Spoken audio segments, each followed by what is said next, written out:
Welcome to கதை வசனம் channel. இன்னைக்கு நம்ம வெப் சீரிஸ் 3 பாடி ப்ராப்ளமோட எபிசோட் 2 தான் பார்க்க போறோம். போன எபிசோடோட கடைசியில பாஸ்ட்ல அந்த கேம்ப்ல உலகத்துக்கு வெளியே இருக்கவங்களோட கம்யூனிகேஷன் நடத்துறதா சொல்லியிருப்பாங்க இல்லையா. அது மட்டும் இல்லாம பிரசன்ட்ல அகஸ்டினாக்கு அந்த வானமே அவளை பார்த்து கண்ணடிக்கிற மாதிரி, அதாவது மோர்ஸ் கோடுல அவளுக்கு நடக்கிற அந்த கவுண்ட் டவுன் தெரியற மாதிரி இருக்கும் இல்லையா. இப்போ இந்த எபிசோட்ல என்ன நடக்குதுன்னு பார்க்கலாம். கதைக்குள்ள போறதுக்கு முன்னாடி மறக்காம நம்ம சேனலுக்கு சப்ஸ்கிரைப் பண்ணிடுங்க. எபிசோடோட ஸ்டார்டிங்ல இந்த வானம் பிளிங்க் ஆன விஷயத்தை நியூஸ்ல போட்டுட்டு இருக்காங்க. இதை வெரோட அவங்க வீட்டுல உட்காந்து பார்த்துட்டு இருக்கப்போ சால் அங்க வரான். இப்ப சால் கிட்ட இந்த விஷயத்த நீயும் பாத்தியா, இது உண்மைதானான்னு கேக்குறப்போ இல்ல கண்டிப்பா அது உண்மை கிடையாது, இது யாரோ ஃபேக் தான் பண்றாங்க, ஏன்னா இங்க இருக்க மக்கள் எல்லாருமே பார்த்திருக்காங்க, ஆனா எந்த சேட்டலைட்டுமே பார்க்கல, சயின்ஸ் இதை ப்ரூவ் பண்ணல, அப்ப அது கண்டிப்பா ஏதோ ஃபேக் தான் சொல்லிட்டு இருக்காரு. அடுத்த சீன்ல அகஸ்டினா அவங்களோட லேபுக்கு தான் போறாங்க. அவங்க கண்டுபிடிச்ச அந்த நானோ ஃபைபர்ஸ் எந்த அளவுக்கு எஃபெக்டிவா இருக்கு, சக்சஸா இருக்குன்னு பாக்குறதுக்காக போறாங்க. இப்ப அந்த இடத்துல அந்த ப்ராஜெக்ட பண்ணி பாக்குறப்போ அந்த நானோ ஃபைபர் ஒரு பெரிய டைமண்டை கட் பண்ணிடுது. அதாவது கண்ணுக்கே தெரியாத மாதிரி சில நொடியிலே அதை கட் பண்ணிடுது.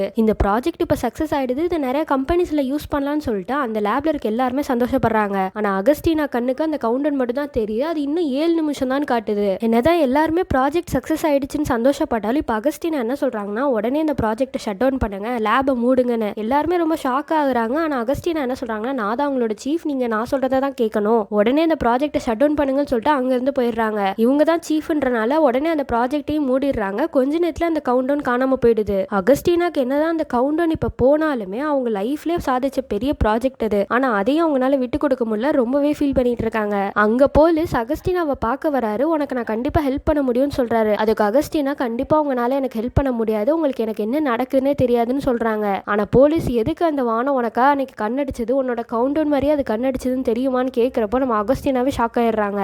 அப்புறம் பிளாஷ்பேக்ல அந்த கேம்பை தான் காமிக்கிறாங்க. சில ஃப்ரீக்வன்சி எல்லாம் வச்சு கம்யூனிகேஷன் பண்ணிருப்பாங்கல்ல, அது யாரு கூடனா ஏலியன்ஸ் கூட தான். அங்க ஏவோ இன்னொரு சோல்ஜர் பேசிட்டு இருக்காங்க. என்னன்னா இவ்வளவு ஃப்ரீக்வன்சி அனுப்பிச்சுமே எந்த ரிப்ளையும் வரலன்னு. அதுக்கு என்ன சொல்றாங்கன்னா, நம்ம அனுப்புற ஃப்ரீக்வன்சி பவர்லாம் கண்டிப்பா பத்தாதுன்னு. அப்புறம் ஒரு ஆர்டிகல் அந்த பையன்ட்டு கொடுத்து, இந்த ஆர்டிகல் எழுதின அந்த சயின்டிஸ்ட நான் பார்க்கணும், அதுக்கு ஏதாவது கான்டாக்ட்ஸ் ரெடி பண்ணுன்னு சொல்றா. இப்ப ஏயோட வேலையே இவங்க அனுப்பிச்ச ஃப்ரீக்வன்சிக்கு ஏதாவது ரிப்ளை மெசேஜ் வருதான்னு கேட்கறது தான். அப்புறம் அந்த பையனும் அந்த கலிபோர்னியால இருக்க சயின்டிஸ்ட் கூட கான்டாக்ட் பண்ணி அவர் அனுப்பிச்ச ரிப்ளை மெசேஜை ஏவுக்கு காமிக்கிறான். அதை படிச்சோன்னே ரொம்பவே சந்தோஷப்படுறா. அப்புறம் என்ன சொல்றானா, ஜூன் 12 அமெரிக்காவுக்கு ஒரு பெரிய ரிப்ளை கிடைச்சிருக்கு, நமக்கும் அன்னைக்கு தான் கிடைச்சிருக்கு, ஆனா 13 நிமிஷம் கழிச்சு கிடைச்சிருக்கு, அது ஜூபிட்டர்ல இருந்து கிடைக்கல, நமக்கு சன் கிட்ட இருந்து கிடைச்சிருக்குன்னு. அதாவது ஜூபிட்டர் கிட்ட இருந்து வர வேண்டிய மெசேஜ சன் நம்மளுக்காக ரிஃப்ளெக்ட் பண்ணி ஆம்பிளிஃபை பண்ணி அனுப்பிச்சிருக்குன்னு. நம்ம சன் ஒரு ஆண்டனாவை யூஸ் பண்ணி ஏலியன்ஸ் கிட்ட மெசேஜ் அனுப்பிச்சோம்னா நமக்கு ஈஸியா சீக்கிரமா ரிப்ளை கிடைக்கும்னு சொல்றாங்க. இதை கேட்டோன்னா அந்த பையனும் ரொம்பவே சந்தோஷமாயிடுறா. அதுக்கு என்ன சொல்றாங்கன்னா, இந்த மெசேஜை கண்டிப்பா நான் சீனியர் கிட்ட சொல்லணும்னு. அதுக்கு அந்த சோல்ஜரும் நான் ரெடி பண்றேன்னு சொல்லிட்டு போறான். ஆனா அடுத்த சீன்ல பார்த்தா இந்த பையன் இவனோட ஐடியான்னு சொல்லிட்டு அதை சீனியர் கிட்ட பிரசென்ட் பண்ணிட்டு இருப்பான். அப்புறம் அந்த சீனியரும் இது ஒர்க் அவுட் ஆகுமான்னு சொல்லிட்டு நான் ஏட்ட கேட்குறேன்னு சொல்லிட்டு ஏவே அங்கே கூப்பிட்டுருவாரு. அப்புறம் கிட்ட சன் ஆண்டனாவா வச்சு நம்ம ஃப்ரீக்வன்சி அனுப்பலான்ற ஐடியாவை அவன் கொடுக்குறான். நீ என்ன அதை பத்தி நினைக்கிறேன்னு கேட்கிறப்போ செமையா கோவம் வருது. ஏன்னா அது அவளோட ஐடியா, ஆனா அங்க எதுவுமே சொல்ல முடியாது, அதனால இந்த ஐடியா கண்டிப்பா ஒர்க் அவுட் ஆகும், ஆனா என்ன ரிப்ளை வரதுக்கு கொஞ்சம் வருஷம் ஆகும்னு சொல்றா. ஆனா இதுக்கு அந்த சீனியர் 2 பேருமே திட்டுறாரு. ஏன்னா இவங்க நடத்துற அந்த கேம்போட பொலிட்டிக்கல் லீடரை ஒரு சூரியன் கம்பேர் பண்ணி தான் சொல்லுவாங்க போல. இப்ப அவரை சூரியனா நினைக்கிறப்போ அவரை நோக்கியா ஃப்ரீக்வன்சி அனுப்புறதுன்னு சொல்லிட்டு செம்மையா திட்டுறாரு. அடுத்த சீன்ல திருப்பி ஏதோ ஒரு மெசேஜ ஃப்ரீக்வன்சியா அனுப்புறதுக்காக ரெடி பண்ணிட்டு இருக்காங்க. இவங்க அனுப்ப போற அந்த ஃப்ரீக்வன்சியை ஒரு கோஆர்டினேட்ல செட் பண்ணிருப்பாங்க. ஆனா என்ன பண்றாங்கன்னா, அந்த ஃப்ரீக்வன்சி எல்லாம் சூரியன் பக்கம் அனுப்புறதுக்காக அந்த ஆண்டனாவை யாருக்கும் தெரியாம திருப்பி வச்சிடுறாங்க. இது அவங்க தான் பண்ணாங்கன்னு தெரிஞ்சா கண்டிப்பா அவங்கள கொன்றுவாங்கன்ற பயமும் இருக்கு. இருந்தாலும் இந்த தியரி கண்டிப்பா ஒர்க் அவுட் ஆகும்னு சொல்லிட்டு ஆண்டனாவை திருப்பி வச்சிடுறாங்க. அந்த ஃப்ரீக்வன்சியும் அனுப்பிச்சிடுறாங்க. அப்படியே பிரசன்ட்ல அகஸ்டினாவும் போலீஸும் பேசிட்டு இருக்காங்க. அப்ப போலீஸ் என்ன சொல்றாங்கன்னா, நீ எனக்கு ஒரு பொண்ணு கிட்ட பேசிட்டு இருந்தேன்னு சொன்னல, அதோட சிசிடிவி ஃபுட்டேஜ பாருன்னு. ஆனா அந்த சிசிடிவி காட்சியில அகஸ்டினா மட்டும் தான் அங்க உட்காந்துருக்காங்க. அந்த பொண்ணு உட்காந்துருக்க மாதிரியே தெரியல, அகஸ்டினா தனியா பேசுற மாதிரி தான் இருக்கு. இதுக்கு அகஸ்டினா என்ன சொல்றாங்கன்னா, நான் கண்டிப்பா அந்த பொண்ணை தான் பேசிட்டு இருந்தேன், அங்க ஒரு பொண்ணு இருந்தான்னு. அப்புறம் போலீஸ் என்ன சொல்றாங்கன்னா, நான் அதை நம்புறேன், ஏன்னா நீ சிகரெட் பத்த வைக்கும் போது தானா ஒன்னும் சிகரெட் பத்திக்காது, அந்த பொண்ணு தான் உனக்கு ஹெல்ப் பண்ணிருக்கான்னு நல்லாவே தெரியுது, ஆனா அந்த பொண்ணோட ஃபேஸ் இந்த வீடியோல பதியல, அப்படி ஒரு உருவம் இருந்த மாதிரியே தெரியல, அது யார் ஹேக் பண்ணி மாத்தினான்னு சொல்லிட்டு எங்க டீம்னால கண்டே பிடிக்க முடியலன்னு சொல்றாரு. அப்புறம் நீ சொல்ற அந்த கவுண்ட் டவுன் உன்னோட வேலையை ஸ்டாப் பண்ணோனே அதுவும் ஸ்டாப் ஆயிடுச்சுன்னு சொல்ற இல்லையா, உனக்கு மட்டும் இல்ல நிறைய இடத்துல இருக்க நிறைய சயின்டிஸ்டுக்கு இந்த மாதிரி நடந்திருக்குன்னு சொல்றாரு. இப்ப அவங்களுக்குலாம் என்னாச்சுன்னு அகஸ்டினா கேக்குறப்போ, ஒன்ன மாதிரியே அவங்க வேலையை நிப்பாட்டிட்டாங்க, கவுண்ட் டவுன் நின்றுச்சு, இல்லைன்னா வேற மாதிரி சூசைட் பண்ணிக்கிட்டாங்கன்னு சொல்றாரு. அடுத்த சீன்ல ஜின் திரும்பவும் அந்த வீடியோ கேம் விளையாடுற மாதிரி காமிக்கிறாங்க. அந்த வீடியோ கேம்ல லைட்டா குளிருது, அது நேர்லயும் அவளுக்கு உடம்புல குளிர்ற மாதிரியே இருக்கு. அப்புறம் அந்த கேம்ல 2 பேரும் வராங்க. ஒருத்தன் அவனை தன்னை கவுண்ட்னு இன்ட்ரடியூஸ் பண்ணிக்கிறான். இப்ப நீங்களும் இந்த கேமோட ஒரு பார்ட்டிசிபென்ட்ஸா, நீங்களா எங்க இருந்து விளையாடுறீங்கன்னு சும்மா ஜாலியா ஜின் கேட்டுட்டு இருக்கா. ஆனா அவங்கலாம் அந்த கேமோட கேரக்டர்ஸ் தெரிய வருது. அதுல ஒரு குட்டி பொண்ணு இருக்கா, அவளை நீ ஃபாலோவர்னு கூப்பிட்டுன்னு சொல்லிட்டு அந்த கவுண்ட் சொல்றான். இப்ப கேமுக்காக நேம மாத்தணும்னு சொல்றாங்க. அதனால ஜின் கோப்பர்னிக்கஸ்ன்ற நேம வச்சுக்கிறா.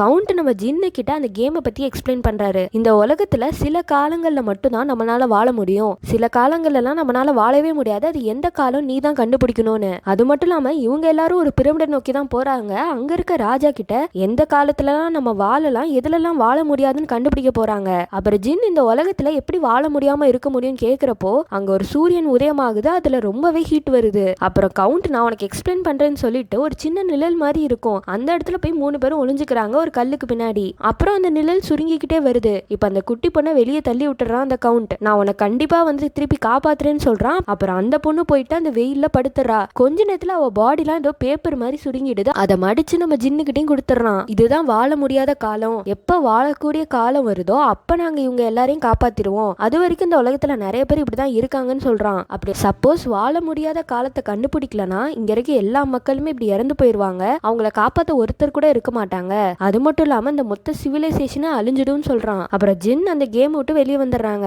இந்த பக்கம் சால் ஒரு ஹோட்டல்ல இருக்காரு. அவருக்கு நிறைய தடவை அகஸ்டினா கால் பண்ணிருப்பாங்க, ஆனா அவர் எடுத்துக்கவே மாட்டாரு. அதே மாதிரி ஜின் அந்த வீடியோ கேமை ஜாக் கிட்ட காமிக்கிறாங்க. இதுல இருக்க கேம்லாம் ரொம்பவே ரியலிஸ்டிக்கா இருக்குன்னு. அதுக்கு ஜாக் என்ன சொல்றாருன்னா, இதெல்லாம் இவ்வளவு அட்வான்ஸ்டா இருக்கு, ஒரு லோகோ இல்ல, ஒரு ஸ்கிரீன் இல்ல, ஒரு பட்டன் கூட இல்ல, இதெல்லாம் எப்படி யார் தயாரிக்கிறான்னு. நான் அதை விளையாண்டு பாக்குறேன்னு சொல்லிட்டு ஜாக் அதை மாற்றாரு. உள்ள போனதுக்கு அப்புறம் அங்க இருக்க சில விஷயத்தெல்லாம் இவரால ரியலாவே உணர முடியுது. அதாவது அங்க இருக்க மண் எடுத்து வாயில வச்சு பாக்குறாரு, இங்க இருக்க ரியல் லைஃப்லயும் அதோட டேஸ்ட் அவருக்கு தெரியுது. ஆனா கொஞ்ச நேரத்துல ஒரு பொண்ணு வந்து நீங்க இன்வைட் ஆகலன்னு சொல்லிட்டு இவனை வெட்டிடுறா அந்த கேம்ல. இதை பார்த்தோன்னா செமையா பயந்து ஜாக் அந்த வீடியோ கேமை எடுத்துடுறாரு. அப்புறம் இதை ஜாக்னால நம்பவே முடியல, இந்த கேம் என்ன இவ்வளவு ரியலிஸ்டிக்கா இருக்கு, இதெல்லாம் எப்படி கண்டுபிடிக்கிறாங்கன்னு சொல்லிட்டு இருக்காரு. அப்புறம் ஜின் என்ன சொல்றாங்கன்னா, சாகுறதுக்கு முன்னாடி வேற இந்த கேம் தான் விளையாண்டாங்கன்னு, அப்ப நான் கண்டிப்பா அந்த கேமை திரும்ப விளையாண்டு பாக்குறேன்னு சொல்லிட்டு அந்த வீடியோ கேமை போடுறாரு. ஆனா மறுபடியும் ஒரு பொண்ணு வந்து நீங்க இன்வைட் ஆகலன்னு சொல்லிட்டு இவனை வெட்டிடுறா. இப்ப ஜின்னோட போனை நம்ம போலீஸ் வந்து ட்ராக் பண்ணிட்டு இருக்காரு போல. இவங்க 2 பேரும் பேசுறதையும் போலீஸ் கேட்டுக்கிட்டு இருக்காரு. நிறைய டைம் போன் பண்ணிருக்காருன்னு சொல்லிட்டு சால் வந்து அகஸ்டினாவோட வீட்டுக்கு போயிருக்காரு அடுத்த நாள் காலையில.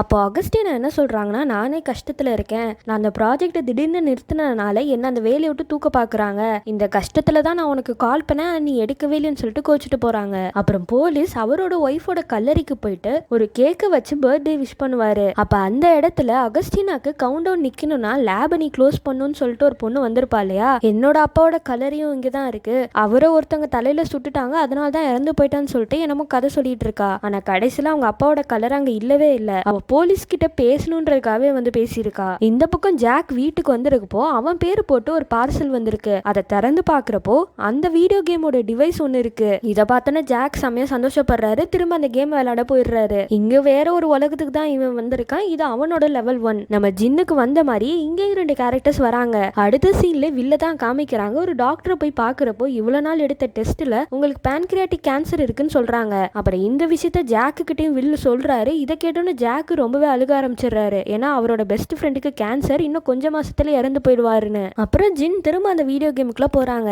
இப்ப கடைசியா விட்டு அதே லெவல்ல ஸ்டார்ட் பண்றாங்க. அப்புறம் அந்த பிரமிட்ல இருக்க ராஜா கிட்ட எது வாழக்கூடிய காலம், எது வாழ முடியாத காலம்னு சொல்லிட்டு நான் கண்டுபிடிக்கிறேன்னு அந்த கவுண்ட் போயிருப்பான் இல்லையா, உள்ள போயிட்டு சில குச்சியெல்லாம் வச்சு நான் இதை வச்சு கண்டுபிடிக்க போறேன், இதை வச்சு ஒரு கோடு வரும்னு சொல்லிட்டு இருக்காரு. ஆனா அங்க ஜின் என்ன சொல்றாங்கன்னா, இதை வச்சு நான் கண்டுபிடிக்க முடியாது, இதை வச்சு ஏதோ தோராயமா தான் தெரிய வரும், ஆனா சயின்டிபிக்கா நம்மளால ப்ரூவ் பண்ண முடியாதுன்னு சொல்லிட்டு இருக்காங்க. ஆனா அதுக்குள்ள கவுண்ட் நான் அந்த கோடை வச்சு கண்டுபிடிச்சிட்டேன், நமக்கு இன்னும் 8 நாள் தான் வாழ முடியாத காலம் இருக்கு, அதுக்கப்புறம் 63 வருஷத்துக்கு நம்ம வாழக்கூடிய காலம் தான் வருது, அதுல மிதமான கிளைமேட்டோட நம்மளால நல்லாவே வாழலாம்னு சொல்லிட்டு இருக்காரு. அதுக்கு ராஜாவும் ரொம்பவே சந்தோஷப்பட்டு, நீ கண்டிப்பா தானே சொல்ற, அப்ப இப்பவே வானத்தை பார்க்கலாம்னு சொல்லி எல்லாரும் வானத்தை பாக்குறாங்க. இந்த விஷயம் ஜின்னுக்கு புரியவே இல்ல. அப்ப ஜின்னு கிட்ட அந்த கவுண்ட் என்ன சொல்றானா, உன் தரையில கையை வச்சு நீ திருப்பினா இந்த 8 நாளும் சீக்கிரமாவே ஓடிடும்னு. அதை ஜின்னும் பண்றாங்க. அந்த 8 நாள் வாழ முடியாத நாள் ஓடிடுது. இப்ப அந்த 63 வருஷம் வாழக்கூடிய காலம் ஆரம்பிச்சிருச்சுன்னு அந்த கவுண்ட்டும் சொல்றான். இதை நம்பின அந்த ராஜாவும் அவரோட ஆர்மியெல்லாம் அனுப்பிச்சு வச்சு இவ்வளவு நாள் பேப்பரா சுருட்டி வச்சிருந்த மக்கள் எல்லாம் போய் காப்பாத்துங்கன்னு சொல்றாரு. இவங்க அந்த ஊர் மக்கள் எல்லாருமே இப்படிதான் பேப்பரா சுருட்டி வச்சிருப்பாங்க போல.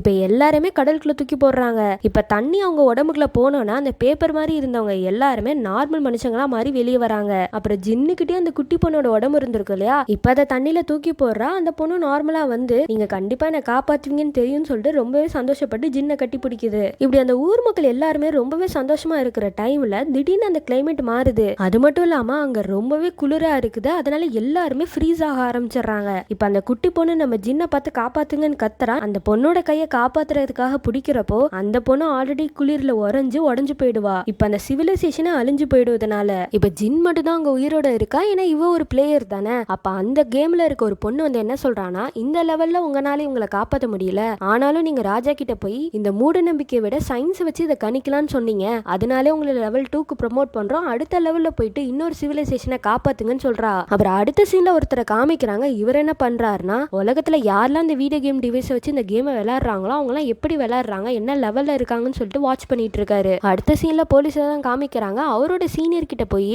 1977ல ஒஹையோ ஸ்டேட்ல 72 செகண்டுக்கு இதே மாதிரி வானம் கண்ணடிச்சிருக்கு, அது பேர் வாவ் சிக்னல்னு கூட அங்க இருக்க சயின்டிஸ்ட்லாம் வச்சிருந்திருக்காங்க. ஏன்னா வெளியே இருக்க ஏலியன்ஸ்லாம் நம்ம கிட்ட அது மூலமா கம்யூனிகேட் பண்றதா அவங்க கண்டுபிடிச்சிருக்காங்கன்னு சொல்றாரு. அதை யாருனாலுமே டீகோட் பண்ணல, ஆனா சைனால இருந்த ஒரே ஒரு லேப் மட்டும் அதை பத்தி ஏதோ தெரிஞ்சு வச்சிருக்காங்கன்னு சொல்றாரு. அது மட்டும் இல்லாம வெராவோட இறுதி சடங்குக்கு ஒரு பெரிய பணக்காரர் வந்திருப்பாரு இல்லையா, அவரோட பேர் இவான்ஸ். அவர் 1977ல எங்க இருந்தாருன்னு தெரியுமான்னு அந்த போலீஸ் கேக்குறப்போ நமக்கு பிளாஷ்பேக்ல 1977 காமிக்கிறாங்க. அங்க அமெரிக்கால இருக்க ஒரு காலியான இடத்துல ஒரு சின்ன வீட்டுல தான் இவான்ஸ் வாழ்ந்துட்டு வராங்க. அங்கதான் ஏவும் இன்னொரு சோல்ஜரும் அவங்கள மீட் பண்ண போறாங்க. இவங்க 2 பேரும் அங்க ஒரு லேப கட்டுறதுக்காக அந்த இடத்த கேட்கறதுக்காக வந்திருப்பாங்க. ஆனா இவான்ஸ் என்ன சொல்றாருன்னா, இங்க இருக்க எல்லா மரத்தையும் நான் தான் தனியா நட்டு வச்சேன், அது மட்டும் இல்லாம இங்க அழிஞ்சிட்டு வர ஒரு பறவை இனத்தை நான் காப்பாத்துறதுக்காக தான் இங்க இருக்கிறேன்னு சொல்றாரு. அதனால கண்டிப்பா அந்த நிலத்தை ஒரு லேபுக்காக அவர் கொடுக்கவே மாட்டாருன்னு தெரிய வருது. இப்ப எல்லாரும் வெளியே போனதுக்கு அப்புறம் ஏன் மட்டும் இவான்ஸ் கிட்ட தனியா பேசுறாங்க. இந்த இடத்த அவங்க வாங்காத மாதிரி நான் பாத்துக்கிறேன்னு சொல்லிட்டு போறாங்க.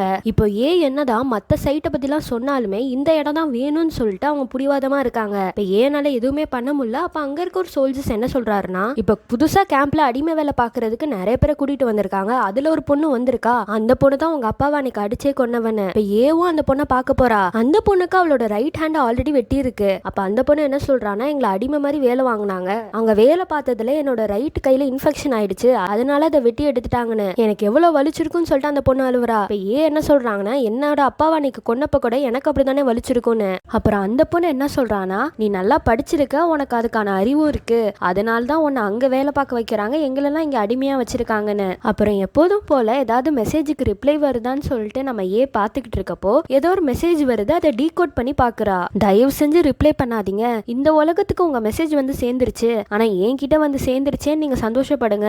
சப்போஸ் இங்க வேற யாராச்சும் உங்க மெசேஜை பார்த்துருந்தா கண்டிப்பா நாங்க வந்திருப்போம், அங்க உங்க உலகத்தையே நாங்க அடிமையாக்கியிருப்போம், அதனால தயவு செஞ்சு ரிப்ளை பண்ணாதீங்கன்னு வந்திருக்கு. ஆனா என்ன பண்றானா, மறுபடியும் சூரியனை நோக்கி அந்த ஆண்டனாவை திருப்பி இவ ஒரு மெசேஜ் அனுப்புறா. நீங்க இங்க வாங்க, எங்கனாலே எங்களை காப்பாத்திக்க முடியல, இந்த உலகத்தை ஆட்சி செய்ய நான் உங்களுக்கு ஹெல்ப் பண்றேன்னு சொல்லி மெசேஜ் அனுப்புறா. ஆனா இவளுக்கு ஒரு மெசேஜ் வந்திருக்கு, அதுக்கு திருப்பி இவ ரிப்ளை பண்ணிருக்கான்னு சொல்லிட்டு அந்த கேம்ப்ல இருக்க வேற யாருக்குமே தெரியாது. இதோட எபிசோட் 2 முடிக்கிறாங்க. அடுத்த எபிசோட்ல கொடுத்த மெசேஜ்னால என்னெல்லாம் நடக்க போகுது, அந்த வீடியோ கேம்ல என்னெல்லாம் நடக்க போகுதுன்னு பார்க்கலாம். அதுக்கு முன்னாடி நம்ம சேனலுக்கு மறக்காம சப்ஸ்கிரைப் பண்ணிடுங்க. நான் கதை சொல்ற விதம் உங்களுக்கு பிடிச்சிருந்துச்சுன்னா அந்த வீடியோக்கு லைக் பண்ணி கமெண்ட் பண்ணி மறக்காம ஷேரும் பண்ணிடுங்க. டாடா.